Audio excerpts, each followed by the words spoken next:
maghimo ta og fried Oreo. Wala ko ani katilaw sa Pilipinas, diri na ako nakatilaw sa America. Fried Oreo. Unya, mauna siya ang pancake mix. Mauna akong gigamit nga pancake mix. Nagputang na ko og gamay diri sa bowl. Unya, powdered sugar. Nag-init na sad ko og oil. So, butangan lang ni siya og tubig. Hantod nga mag-take ang mag-take siya or ma-mix, hangtod nga mag-mix siya. So, kinsa diri ang nakatilaw na ani kay wala ko katilaw ani kung wala ko kaabot diri sa America. Naa ba ni sa Pilipinas na nagabuhat ba mo ani sa Pilipinas? Kay wa jud ko ka sayod ani nga fried Oreo di ay lami dai siya kaayo. Na try na ko ni gahapon sa kanang naay kuan na maligya ba.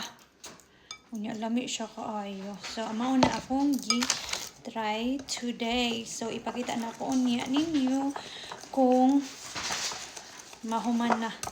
Okay. I-mix pa nato ni siya. Ano? So kung ingon ani na siya ka-thick, na mix na nimo siya, imo na siyang butang ang Oreo. So, giabrihan na nako ang Oreo. Ibutang na nato siya para mag-coat. Mag-coat na ta. So, nato diha ang Oreo.